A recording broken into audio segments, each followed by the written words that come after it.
question, what is the meaning of life? How would you answer it? And now, because we're a church, many, if not all of us, will say, of course, the meaning of life is to know God. Perhaps a more applicational question would be this: what are you living for? What are you looking to for meaning? What are you persuaded to pursue for the few days you have under the sun?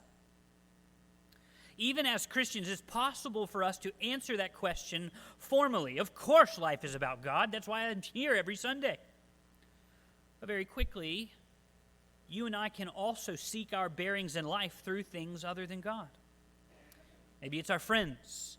Maybe it's our careers, our church programs. Maybe it's our entertainment, our family, our food. So I ask you at the outset to take a moment to ask yourself, what are you looking to for meaning in the day-to-day? What are you looking to for wholeness? What are you trying to obtain? What is giving you your bearings these few days under the sun? What is orienting you? Over the last few weeks, as we've been in Ecclesiastes, we've also heard from Steven Pinker, the Harvard psychologist, atheist who wrote Enlightenment Now, and he's casting a vision for how secularism can advance in the 21st century. And I continue to use him because I think his views are helpful in bringing you and I clarity about the largest religious beliefs in the West today. And I deliberately use the term religious because secularism thinks it has escaped faith. But I hope this morning that you'll be able to see that the fastest growing religion in our country really is not dealing with the facts alone, and I also hope that you'll see how empty it really is. Last week, we looked at the conclusion of Pinker's book, Enlightenment Now. He summed up his book by saying there's hope for humanity because of what we can build. And we saw from Ecclesiastes 2, verses 1 to 11, that the works of our hands cannot bring us any lasting gain. We cannot build our own Garden of Eden. But the introduction to Pinker's book is even more problematic than the conclusion, because he attempts to persuade us at the outset that life's meaning can be found in what you and I can do under the sun. Let me read it to you. So he's not merely saying, hey, be hopeful because there's progress. He's going to say, hey, look, there is meaning, and that meaning exists because of what you can do. Listen to what he says. The most arresting question I have ever fielded followed a talk in which I explained the commonplace among scientists that mental life consists of patterns of activity in the tissues of the brain. A student in the audience raised her hand and asked me, why should I live? What I recall saying went something like this. In the very fact of asking that question, you're seeking reasons for your convictions. And so you are committed to reason as the means to discover and justify what's important to you. And there are so many reasons to live. As a sentient being, you have the potential to flourish. You can refine your faculty of reason itself by learning and debating. You can seek explanations of the natural world through science and insight into the human condition through the arts and humanities. You can make the most of your capacity for pleasure and satisfaction, which allowed your ancestors to thrive and thereby allowed you to exist. You can appreciate the beauty and richness of the natural and cultural world. As the heir to billions of years of life perpetuating itself, you can perpetuate life in return. You've been endowed with a sense of sympathy, the ability to like, love, respect, help, show kindness, and you can enjoy the gift of mutual benevolence with friends, family, and colleagues. And because reason tells you that none of this is particular to you, you have the responsibility to provide to others what you expect for yourself. You can foster the welfare of other sentient beings by enhancing life, health, knowledge, freedom, abundance, safety, beauty, and peace. History shows that when we sympathize with others and apply our ingenuity to improve the human condition, we can progress in doing so. And you can help to continue that progress. That's a lot, but in summary, I think there's three things. Number one, you should live because you can reason. Number 2, since you can reason, you can therefore flourish. And number 3, since you can flourish, you should exist to help future generations flourish. Now, atheism will tout itself as the most reasonable set of beliefs. They would argue they're not beliefs, but they would tout themselves as the most reasonable position because they only hold to the facts. But what I want you to notice about Pinker is that the meaning he gives has closed itself off to at least one inescapable fact. Every single one of us will die. And at the end of the day, if death is the end, then all discussion about human flourishing is what we call a fantasy, a wish, a fairy tale. If death is the end for future generations, then you have by definition not caused them to flourish. You cannot ignore this inescapable fact that renders all notions of human progress empty and meaningless. So I hope that we'll see, as we continue through Ecclesiastes, that the book is very much written to address the fantasies that exist in the world around us today.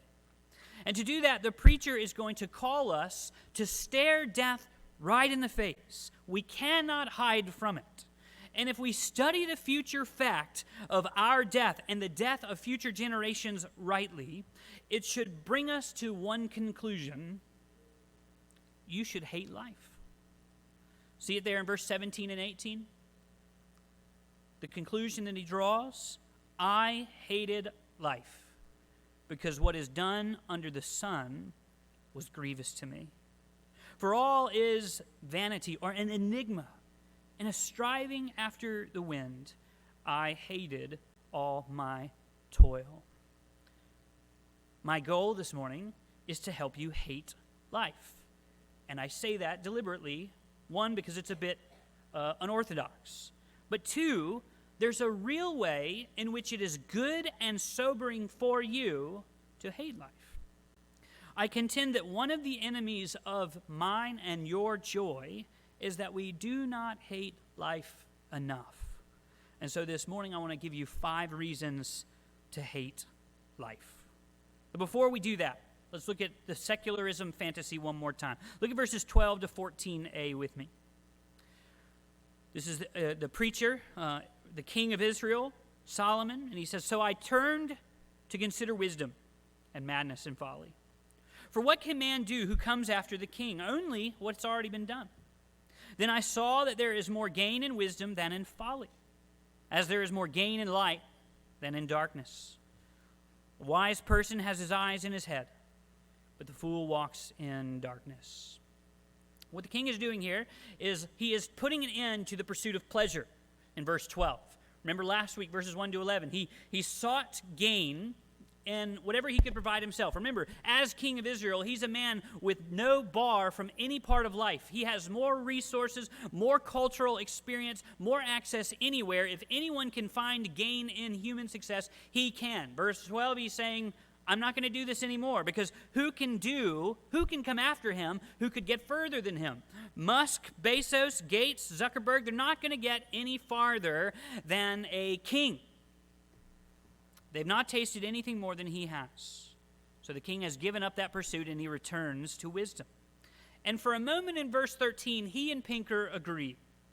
If we're going to live 80 years, the best route is through human reason and wisdom. The Enlightenment is the best way to spend your life. The general outcome of human society is that persons who live by observation, persons who live by sense experience, persons who live by wisdom live better than the ignorant, superstitious fool. And he gives an illustration. Why should I use wisdom? Well, it's as simple as considering light and darkness. Children, later tonight, when it's dark outside, 9:30 p.m., what we'll do is we're going to come into this room, we're going to throw these chairs everywhere, we'll turn the light on and let you run from that door to the stage and see who can do it the fastest. Which one of you would win? Anyone? Second thing we're going to do, we're going to throw the chairs around again, then we're going to turn the lights out, and then we're going to let you run across and see who can make it the fastest. Parents, you have to sign a liability waiver before they can participate. That's the point he's making. It's obvious that if you run through a room in the light, you're going to have much better success than if you run through the room in the dark. In the same way, if you're going to live for 80 years, it's better to live by reason than by folly, isn't it? He's agreeing with Pinker. The Enlightenment's the best route for us to go. Verse 13, he says, a life of human reason is like living with the lights on. A life of folly, superstition, is like living with the lights off. Verse 14, the person who thinks, the person who lives by wisdom and reason is like a person whose eyes are working. They cross the street, they're looking both ways. The body goes where it's supposed to go because they can see. So with life, it seems wisdom and reason will get you farther than foolishness and superstition. In the Crossroads vernacular, if you're going to be stupid, you have to be tough, right? Wisdom makes life easier. But he's going to shift gears at the end of verse 14, because that perspective only works if you close your eyes to future facts. It turns out that if you look into the future, the reality is if you're going to be wise, you're going to have to be just as tough. See it there at the end of verse 14? I perceived that the same event or fortune happens to both the wise and the fool, the same outcome. See, Pinker's view, this idea of the Enlightenment, works for a moment. If you narrow your search, if you close your eyes to future events, it's a fantasy.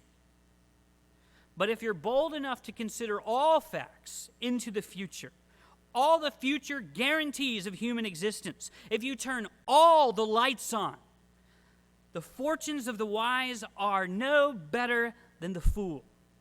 And here's the 5 reasons why. Verse 15, number 1, death. Then I said in my heart, what happens to the fool, this is death, will ultimately happen to me also. So what's the point of being wise? The first reason you should hate life, you will die, which renders any advantage you try to get in these 80 years pointless. That's what he's saying. What's the point of making wise decisions? I'm just going to die. We'll say it this way. Why are we asking Stephen Hawking to answer the question of the meaning of life this morning? Well, because apparently his route didn't solve the problem. He's dead. After church, take a right on this road on Wrightsboro. Drive through the intersection. You'll come across Bellevue Cemetery. And just imagine for a moment how much the IQs varied in all of those different graves. Remember the range. There's going to be a list of lives that were foolish. There's going to be a list of lives that were wise. But notice death put the wise right next to the fool in that cemetery. You say, well, they helped build a better world for the next generation. Well, what gain is that? That sort of thinking only works if we are unwilling to face the fact the next generation will be buried there too. Just because the generations are staggered doesn't mean we get to lie to ourselves about human progress.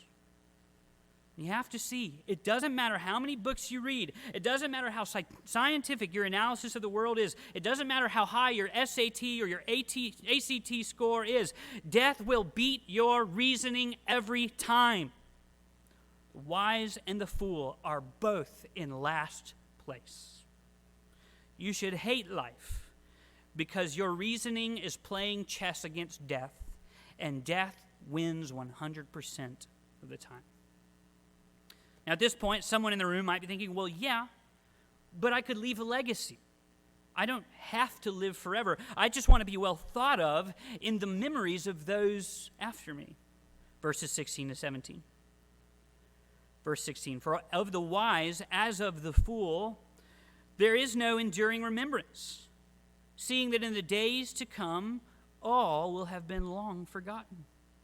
How the wise dies just like the fool. It's estimated that in the 20th century, the 1900s, 5.5 billion people died.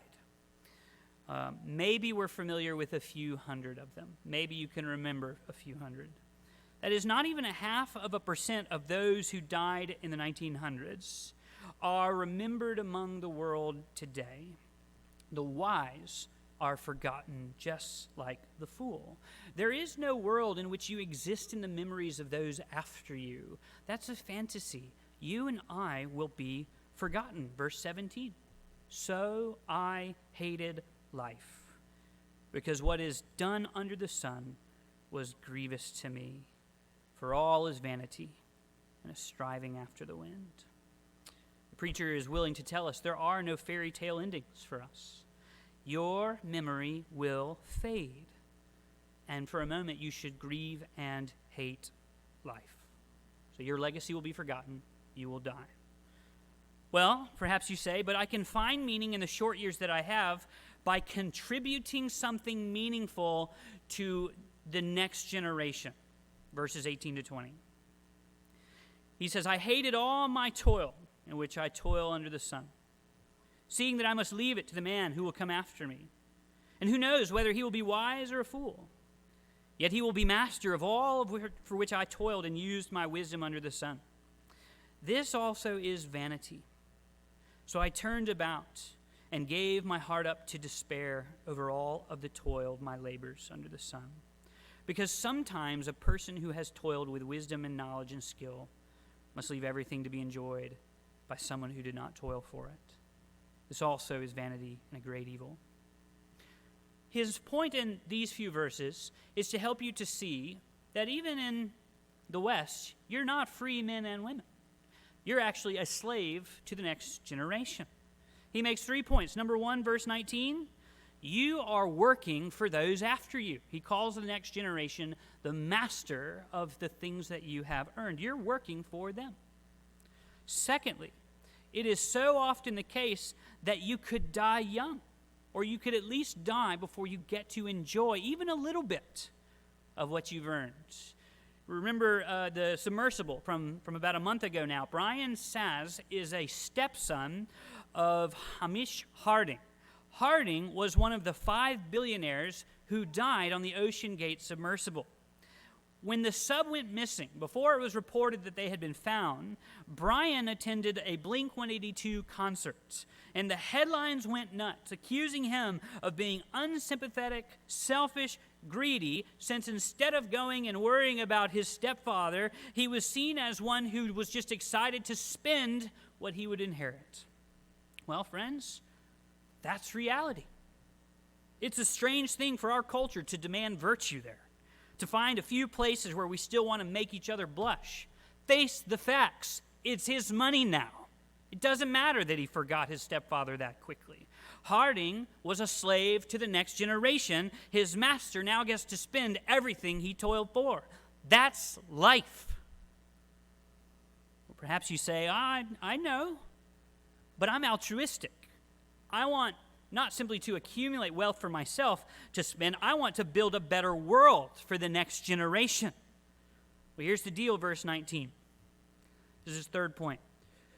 Who knows whether the next generation will be wise or a fool? Why do you assume that what you've built won't be driven into the ground by those who come after you? I think a lot of the older generation in the West today feels that way about the United States. So many soldiers died to make a better world, and yet you look around and you see the younger generations have forgotten your sacrifice. They do not care. They have forgotten you, and they're taking what you built and they're spending it on their pleasures. The preacher says that's life. That's the way the world works. You're not entitled for people to spend what you built the way you want. You don't get to soothe yourself by saying you're building a better world. You don't get to expect your contribution to be honored. That's what happens. Therefore, you should hate life because you're a slave to the next generation and you have no idea whether or not they'll spend what you've done or built wisely. So you say, okay, forget about the next generation. I'll enjoy being good at my job. I'll find my joy there. A man who loves his job never works a day in his life, right? Verses 22 to 23. What is a man from all the toil and striving of heart with which he toils beneath the sun? For all his days are full of sorrow, and his work is a vexation. Even in the heart, even in his heart, it is not. Even in the night, his heart does not rest. this also is vanity. The preacher says generally, the human experience is a life of work is generally going to bring you more a heart attack than a holiday. Amen? What do you have to show for your work? Your blood pressure's up and you don't sleep well at night. It turns out that those who work for a living find themselves so anxious on their beds, it's as if they've not worked a day in their life and they have $0 in their bank account. Yet they're giving themselves to the responsible thing of work. And work only brings them more anxiety, more medications from the doctor, more useless toil that makes them more miserable, and they can't sleep at night. They have Netflix addictions or news addictions now. What good has your work done you? It's only killed you faster, hasn't it? Your toil has made you more miserable, not healthier. So number 4, he says you should hate life because you spend your days working, and it only makes you more anxious and more restless. Fifth reason, verse 26. For the one who pleases him, God has given wisdom and knowledge and joy. But to the sinner he's given the business of gathering and collecting, only to give to one who pleases God. This also is a vanity and a striving after the wind. God comes back into view in the preacher's mind here. Because remember, he's toying with secularism. He's actually not buying what he's saying here, or at least in the earlier verses. Now what he's saying is this: if you go the secularist route, here's what your experience is going to be. The totality of your existence is that your lives will be spent gathering up and benefiting the eternity of those who please God. So if you ignore God all your days, you'll find the sum of your toil under the sun will be spent and given to the antithesis of what you tried to live for. Your life will be used to further the causes you have sought to ignore for 80 years. Your life will be used to make much of a king you tried to rebel against. As the thesis of Ecclesiastes says at the very end, God will bring every deed into judgment with every secret thing, whether good or evil. Because what the preacher has been trying to argue in this book is that everything does matter because of God. But apart from God, your toil will matter in the opposite direction or the opposite way of which you intended for it to exist. So, should you try to find meaning under the sun apart from God, you'll find you've wasted your life. You've contributed to the very existence you thought you could escape. And because of those 5 future facts, the atheist, the secularist, lives in a hypocritical fantasy world. You should hate life because 1, you will die. 2, your legacy will be forgotten. 3, you're a slave to the next generation. 4, work only makes you more anxious. And 5, judgment will take all of your toil and benefit the life that you sought to live against. And now we want to get to the real goal. The preacher does not want you to hate life. The preacher does not want you to be miserable. He wants to disarm you of the fantasy of creating your own meaning. The object, the barrier to your joy is your own delusions. It's our own temptation to create meaning under the sun apart from God. So what he's doing is he's calling out a life of disillusionment so that you and I could face the facts and find real joy. See it in verses 24 and 25. What's his goal? Find enjoyment in his toil. Who can eat or have enjoyment? That's his burden. He's on the quest for joy, and he's showing you all the ways to fail at it, that he might bring us to the one true way to find joy.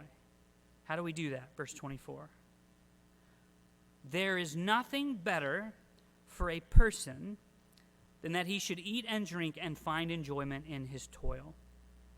This also I saw is from the hand of God. For apart from him, who can eat or who can have enjoyment? Here's his concern. As long as you think life is the reward of what you can grasp or what you've done, as long as you think life is the reward of some meaning you've created for yourself, as long as you think life is about your receiving on the basis of your working, you will see joy slip through your fingers because everything you grab is a vapor. It's not yours. If you see your kids as trophies, you will be brought to anger when they fail you, or you will despair when you realize one day they'll be separated from you. Children, it's the same for your parents. If you try to grasp on them as your only refuge, you will grow angry when they fail you, and you will despair when you realize one day they too will be swallowed by death. If work is your trophy case, you will shrivel up and die at your retirement because you have no idea what it means to live apart from the work of your hands. If you are living in the bliss of popular beauty or athleticism, you will very soon fall apart when the world no longer sees you as aesthetically or athletically impressive. If you think your church culture or programs are the reward of your right choices, you will become self-righteous and bitter towards those who don't measure up to what you want to build. We have forgotten none of us deserve to be here. And all of these pursuits that I've listed are disordered because it's an approach to life as the sum of what we've built. But if you see the preacher's point in verse 24, he shows you where the meaning of life is. What is the meaning of our days? Verse 24. They are from the hand of God. For who can find, apart from him, who can find joy? Who can eat or find enjoyment? What he's saying is this. All of these days that you have, every single thing you have, it should be received as a gift. Your days are a gift from your Creator. Even if you've ignored him, every pleasure, every taste, every moment is because God has chosen to give you that time. Brian Borgman summed it up so well. He said, if you want to ruin fatherhood and life, then look at your kids as rewards earned and achievements gained, and you'll try to hold on to them as hard as you can for as long as you can. You'll ruin yourself. But if you really want to enjoy them, then revel, bask in the fact they are the gift of God to you. In him, you can enjoy them in the fleeting moments that you have with them. And there doesn't have to be one vain moment. How much of our toil is to try to make for ourselves a place of permanence and only to see it slip through our fingers. And instead of tasting the minutes and the moments that we've been given, we live paralyzed by fear of death. You want to enjoy church? You want to enjoy the taste of your steak? You want to delight in your job? You want to work without the constant fear of losing your job? You want to love your spouse despite knowing one day they'll be gone? You want to find joy in a sunrise and a cup of coffee? Will you stop clinging to them as rewards for your toil? You see straight through them and you realize, look what God has given me for these few short days under the sun. Every second is an undeserved kindness from God. You can't change how long you have things because you're to look past them and say, from where did these few moments come? Remember James 1, 16 to 17? Do not be deceived, my beloved brothers. Every good and perfect gift is from above, coming down from the Father of lights. These gifts are to be received and to be used to catechize our loves and hopes towards God. These things are given to us to say in a million small ways, God is the giver. He is why these things are so sweet, to make you look up. Lewis wrote, "The settled happiness and security which we all desire, God withholds from us by the very nature of the world. The security we crave would teach us to rest our hearts in this world and become an obstacle to our return to God. A few moments of happy love, a landscape, a symphony, a merry meeting with our friends, a bath, or a football match have no such secure tendency. Our Father refreshes us on the journey with some pleasant ends, but he will not encourage us to make them our home." So as we return to Pinker, we realize that death makes all notions of progress from human reason a fantasy. And Pinker fails for two reasons. Number one, Pinker would have you be optimistic about what you can build by overlooking the fact that you have anything at all. He will not let you give thanks. You do have reason. We agree with him on that. You do have a community. You do have a mind. But he won't look up and encourage you to give thanks. We didn't give these things to ourselves. We arrived in an existence where someone gave them to us. The second way he fails is because everything Pinker wants to sell you about human flourishing by your own hands, God has already promised to you in Jesus.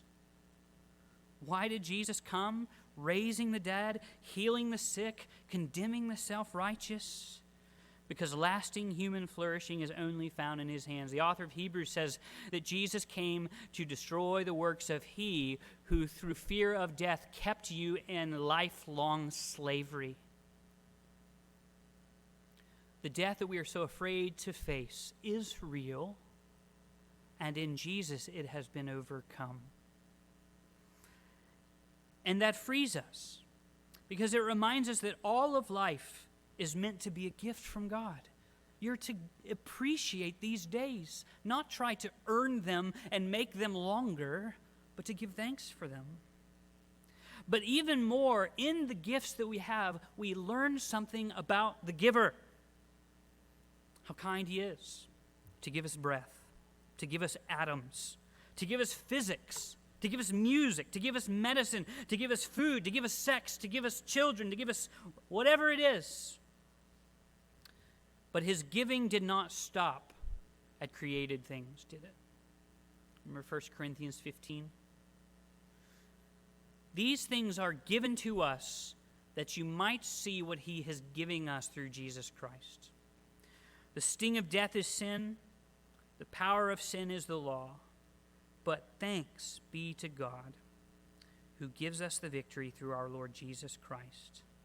Therefore, my beloved brothers, be steadfast, immovable, always abounding in the work of the Lord, knowing that in the Lord your labor is not in vain. There's a way in which life does not need to be an enigma for you any longer. But it isn't found in what you can do with the short days that you have. It's found in looking to Jesus, receiving the days that you have as a gift from your Creator, and seeing what God is doing for you in Christ.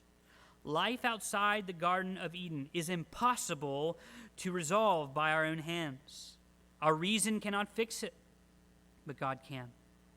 And he has already proven that in Jesus Christ, by raising from the grave, he is building a true and lasting Edenic home.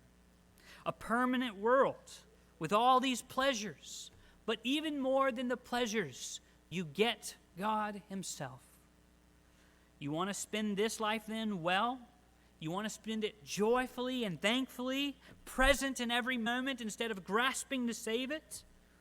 Well, then you receive every meal, every conversation, every task as a letter of God's kindness to you, reminding you he has made you for himself, and those are just gifts for you to remember that. Then spend yourself to look up and to help others look up through Jesus Christ. Because of his resurrection, that life of gratitude and serving the Lord